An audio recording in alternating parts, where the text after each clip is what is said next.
Good day बच्चों। आज मैं आपके लिए आपकी 5वीं कक्षा की पुस्तक झिलमिल के पार्ट 2 की कहानी लेके आई हूँ, जिसके लेखक हैं हरिकृष्ण दास गुप्ता जी, और इस कहानी का नाम है बड़ा। देख रहे हैं ना तस्वीर में आप, कितना टेस्टी लग रहा है। तो ये टेस्टी सा बड़ा है, ये कैसे बनता है, इसके ऊपर ये सारी कहानी है। इसके विषय में हम पढ़ेंगे। चलिए शुरू करते हैं। मैं बड़ा हूँ। आपने मेरा नाम सुना होगा, कभी ना कभी मेरा स्वाद भी अवश्य लिया होगा। दुनिया मुझे जानती मानती है, चटखारे ले लेकर मेरा स्वाद लेती है। सच, मेरे लिए उसकी लार टपकती रहती है। अब आपकी भी इस फोटो को बड़े को देख के लार टपकती है ना। बड़ा नाम मुझे कैसे मिला, आप जानना चाहेंगे? यूं ही बड़ा नहीं बन गया मैं, इसके लिए मुझे बड़े पापड़ बेलने पड़े, भांति भांति के कष्ट कसाले झेलने पड़े। कष्ट कसाले मतलब बच्चों बहुत परेशानियां, दुख दर्द, तब कहीं जाकर बड़ा पद प्राप्त हुआ। आप समझ रहे होंगे, कोरा नून मिर्च लगाकर ही मैं बड़ा बन गया हूँ। कृपया इस बुलावे में न रहना, खाला जी का घर नहीं है बड़ा बनना। मतलब कि बड़ा बनना कोई आसान काम नहीं है, एक नंबर की टेढ़ी खीर है यह, मतलब बहुत मुश्किल काम है यह। तनिक मेरी राम कहानी सुनिए, सब समझ में आ जाएगा। बड़ा आपको कह रहा है कि आप उसकी कहानी सुनिए कि वो कैसे बनता है। शुरू करते हैं। मेरे पूर्व रूप से तो आप परिचित ही होंगे। अरहर, उड़द, मूंग, मोठ आदि अन्न मेरे पूर्व रूप हैं। इन अन्नों को हथ चक्की, पंचक्की, तेल चक्की अथवा विद्युत चक्की में दलकर दाल बनाई जाती है। आप लोगों ने आटे की चक्की देखी है ना बेटा, जो ऐसे गोल गोल घुमाते हैं, उसमें दाल पिसती है। ऐसे ही हाथ की चक्की होती है, ऐसे ही हवा से भी चक्की चलती है, तेल से भी चक्की चलती है, बिजली से भी चक्की चलती है। तो ऐसे किसी भी चक्की में डालकर पहले दाल बनाई जाती है। चक्की के 2 पाटों की रगड़ खाकर दाल बनने में जो मज़ा आता है उसे आप नहीं जान सकते। हाँ, 2 पाटों के बीच में आपको भी पढ़ना पड़ जाए तो और बात है। कभी पढ़े हैं आप? बोलिए। पढ़े होते तो मुझ पर क्या बीतती है अच्छी तरह महसूस कर सकते हैं। विशेष रूप से मैं उड़द की दाल का बनाया जाता हूँ। दाल को पूरी रात पानी में भिगोकर रखा जाता है। गर्मी में तो खैर कोई बात नहीं, लेकिन कहीं जाड़े का हुआ तो बस सी सी करते जान परा बनती है। जमुना जी में जाड़े की रात में रात भर डुबकी मारे रहना पड़े आपको, तो आप समझ जाएंगे कि मुझ पर क्या बीतती है। समझे बच्चों? मतलब कि अगर सर्दी में और पानी में आपको खड़ा कर दे ठंडे में तो क्या बीतेगी, वही वो बड़ा कह रहा है कि मुझे जब ठंडे पानी में, सर्दी में तो मुसीबत ही हो जाए। इसके बाद मुझ पर से छिलका उतारा जाता है। छिलका उतारा जाना किसको अच्छा लगेगा? अजी आँख पसार दें, मुंह बांध दें बड़े बड़े शेर के बच्चे, पर मैं तो वीरों का वीर बना, धैर्यपूर्वक यह सब सहन करता ही हूँ।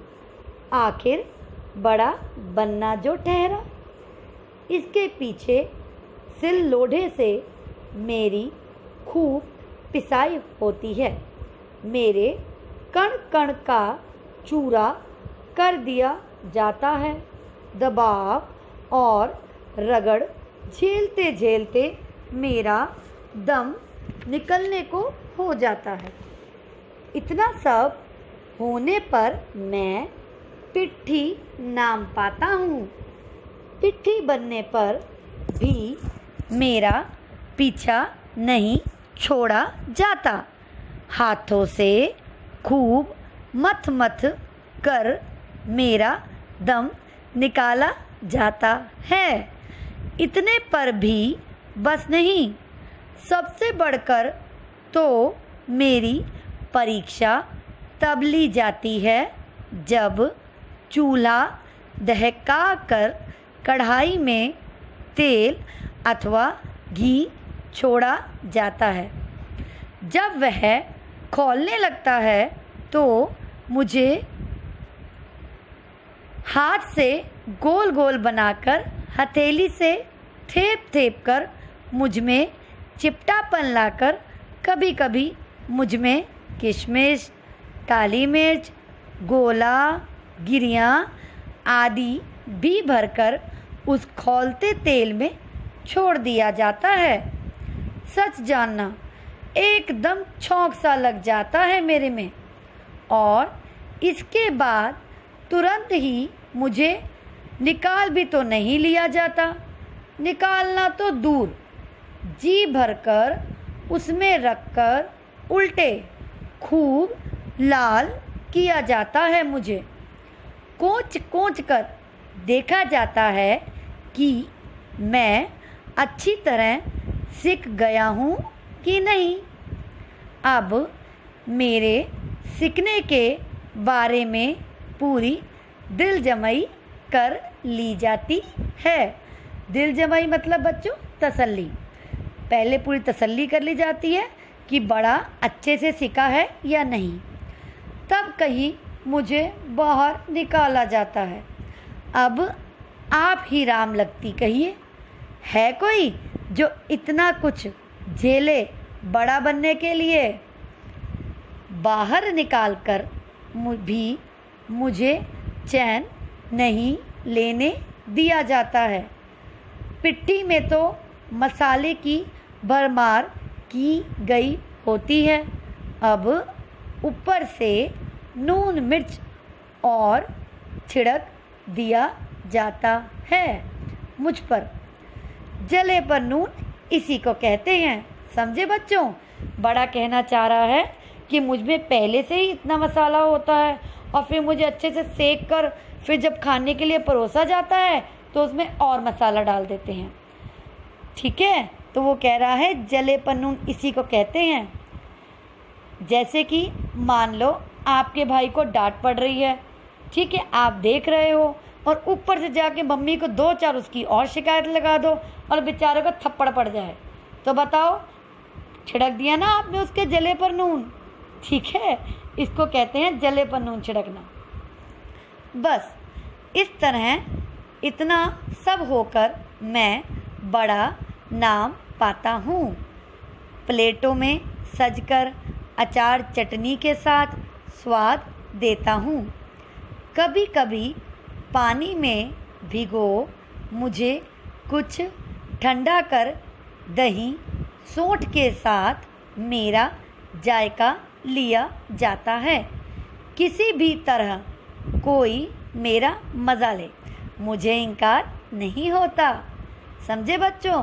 बड़ा कह रहा है चाहे आप मुझे सांभर के साथ गरम गरम खाओ, चाहे आप मुझे पानी में भिगोकर निचोड़कर दही भल्ले बनाकर या पपड़ी भल्ला बनाकर खाओ, मुझे कोई इनकार नहीं होता।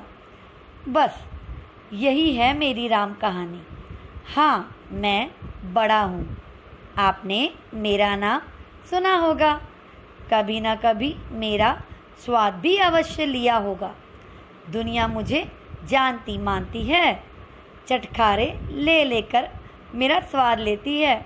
आप भी ऐसे स्वाद लेके खाते हो ना, चटखारे ले लेकर? बिल्कुल सही, सच, मेरे लिए उसकी लार टपकती रहती है। तो अब बड़े को देख देख के किस किस की लार टपक रही है बच्चों? तो आया मज़ा कहानी पढ़ के? समझ गए आप कि एक बड़ा बनाने के लिए जिसको आप 2 मिनट में सटक जाते हो, खा जाते हो चटखारे लेकर, कितना कुछ कोई मेहनत करनी पड़ती है। ठीक है बच्चों, तो अब इस कहानी को अच्छे से पढ़ो, समझो, सुनो और इसके बाद मैं इसका अभ्यास करवाऊंगी आपको। बाय बच्चों।